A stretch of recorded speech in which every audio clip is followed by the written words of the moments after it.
Okay guys, I'm back and ready to work on the engine. I'm just kidding. You're gonna hate me.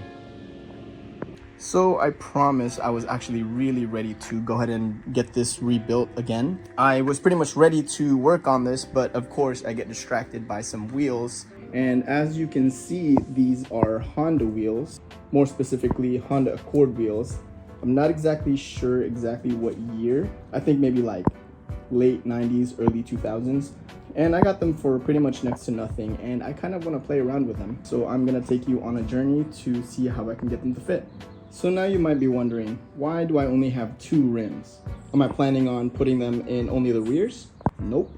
Am I planning on putting them on only the fronts? Nope. Maybe all on one side? Not quite. And that's because I've already installed them on the passenger side of the Squareback. To be honest, it looks kind of funky, but I'm kind of digging it. I already know that there's gonna be some purists out there that's gonna absolutely hate this, but this is what I have to say to them. What are you doing? Excuse me? Are you really drinking a beer before work? You damn right I'm having a beer. What? Have you been to that fucking job? No. Have you dealt with them fucking idiots all day? No. Let me do me. Thank you. So now, the most important piece to get this to install onto the Squareback's bolt pattern are these wheel adapters here. These wheel adapters, I've actually had these for a couple years and I've never figured out what to do with them. I actually was on the fence on just selling it because I had no use for it until I found these wheels. They are 4x130, which is the bolt pattern for the Volkswagens, to 4x4.5, which is pretty much equivalent to 4x114.3, which is what the bolt pattern is for these Accord wheels. 4x130 onto 4x114.3. So let's check out how I got that installed. I'm gonna take these apart and show you what I've done.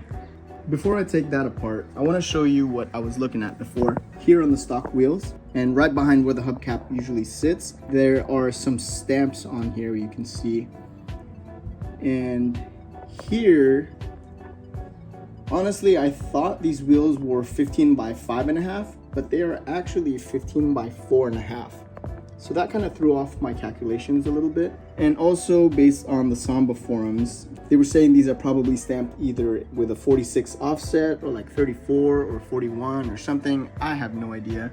Kind of seems like nobody really knows. I even called ISP West and they said the same thing, that sometimes these wheels may not have the stamps of the offsets. So a lot of people end up either measuring it from the front to the back, finding the center line and measuring where this sits. I don't really want to do that. I'm just going to leave it as is. One other cool thing I noticed was this stamp here, 6/67, which signifies that this wheel was made around June of 1967. And based on the VIN of the Squareback, 367223733. It should have been manufactured around May of 1967. So that probably should have shown as 567 instead of 667, but it's not super exact. Even ISP West was saying that maybe that could just be off by like 1 or 2 or something. I don't know.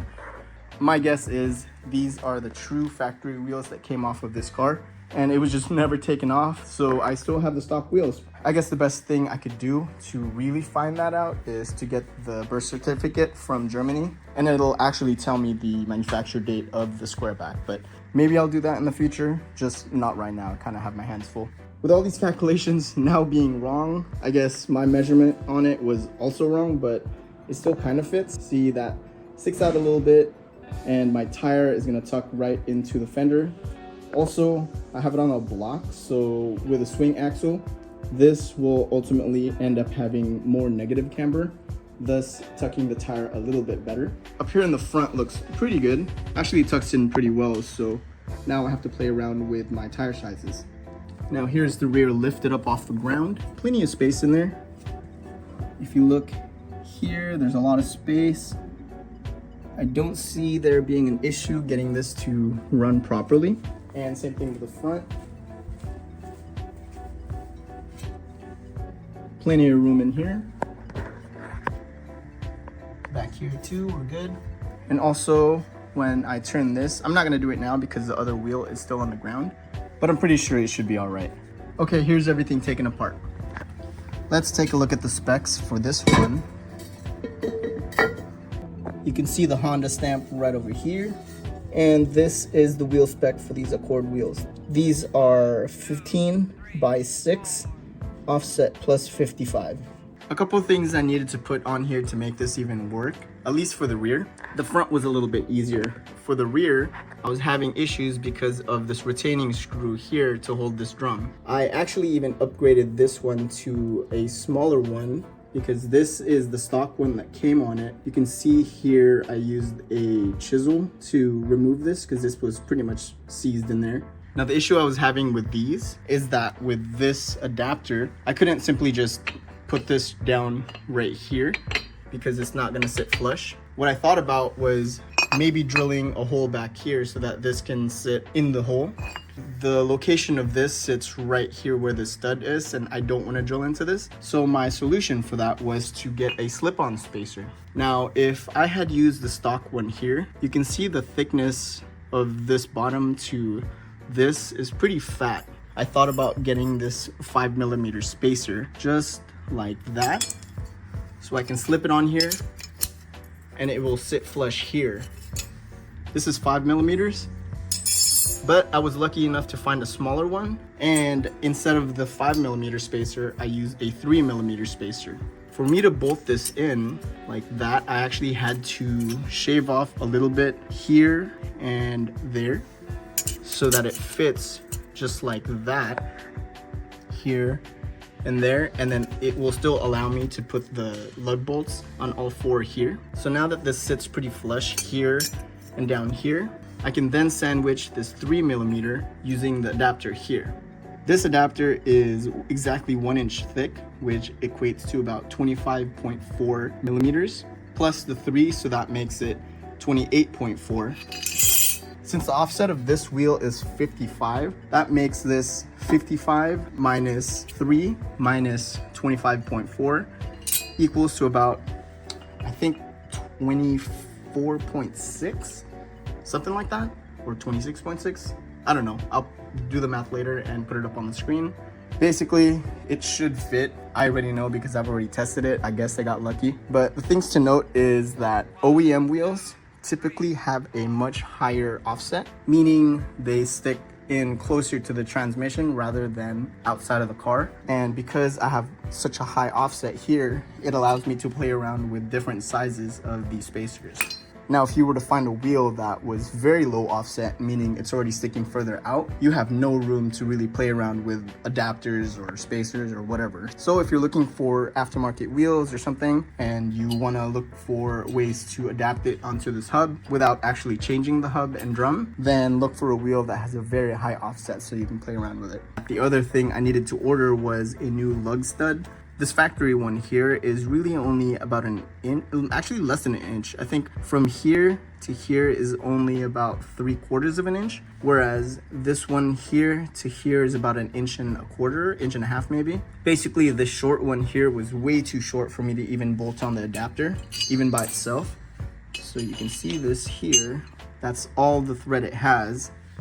This needs to bolt into the hub there, but because the drum is so fat, you really only have left with like a thread, maybe 2 threads, and I don't want to risk having my wheels fall off. These are just from Amazon. I think it was a pack of 20 for, I don't know, $25, so not too bad. I did have to modify them. You can see the top, I shaved it down a little bit. These are the brand new ones. Let me just take it off the wrapper. You can see here from the factory, this actually has a dimple here, and the head of it is a little bit taller, like that.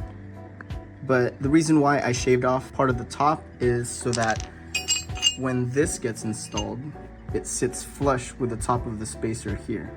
And even with the slip-on spacer here, there's still plenty of thread for this to bolt into the hub there and also clear that.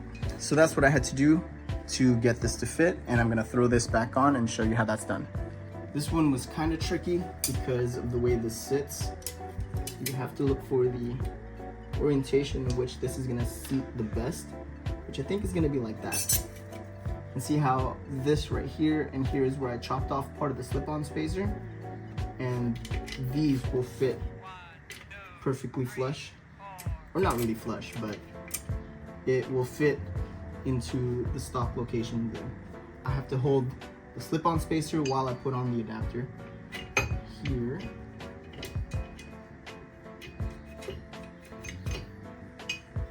I think I could probably, oh, there we go.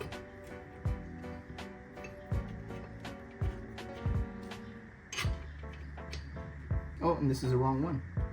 This is the one I haven't shaved down, but this one is. And look at me go, using chrome sockets on an impact gun.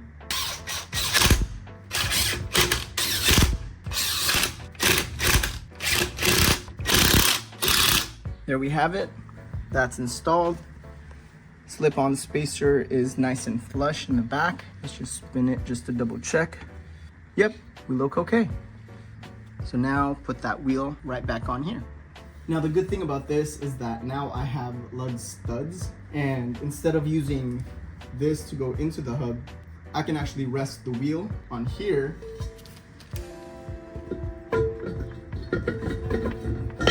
just like that, and put the lug nuts on.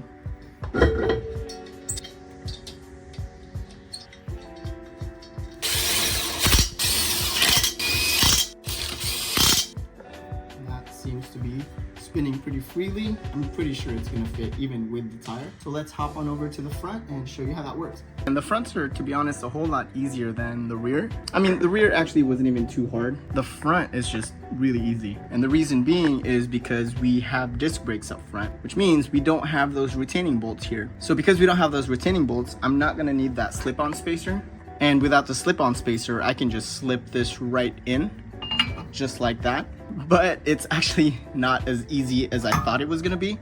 This rotor here, I don't know if this is still stock or if this was replaced at some point, but this rotor here has this really fat lip. The replacement one I have here that I've been meaning to put on does not have that lip. Now the issue with that lip is it doesn't quite fit inside this adapter here. I measured this and it was like 3.091 inches or something like that, whereas the bore here was like 3.087. I don't remember the exact measurements, but it was somewhere close to that. So what I did was I used a Dremel tool. Let me actually show you. Here on my workstation, I have the Dremel, a cheap Harbor Freight one, and this 80 grit sanding wheel thing that actually exploded after I finished grinding one of them down. So here's what I did. I clamped that down there and I used this wheel on the Dremel. I kind of just went all the way around like that along the inside lip until this here is the same or a little bit bigger than that lip. And that took me a while, but luckily that wheel thingy blew up after I finished this. So this actually fits in perfectly, just like that. But if I had already gone ahead and replaced this rotor, then I technically wouldn't have even had to deal with that because this just slips on just like that without any kind of modifications to this adapter. Then I use the same studs here that I got, shaved down the top, that way it's flush here. So now, because I don't have that slip-on spacer, offset 55 minus 1 inch or 25.4, making this about 29.6 millimeter positive offset on the front wheels. Here it is back together, and you can see the fitment is in really good shape. I don't see any rubbing or any contact anywhere here. So now onto tires. My current setup on these stock wheels, my rear tires, I wanted them to be a little bit wider than stock. I think the stock one is 165/80/15. I think that was the one that came off of mine when I first got this, so I don't know. And then same thing with the front, probably 165/80s. In the rear, I'm running 205/50s, and in the front, I am running 155/60s.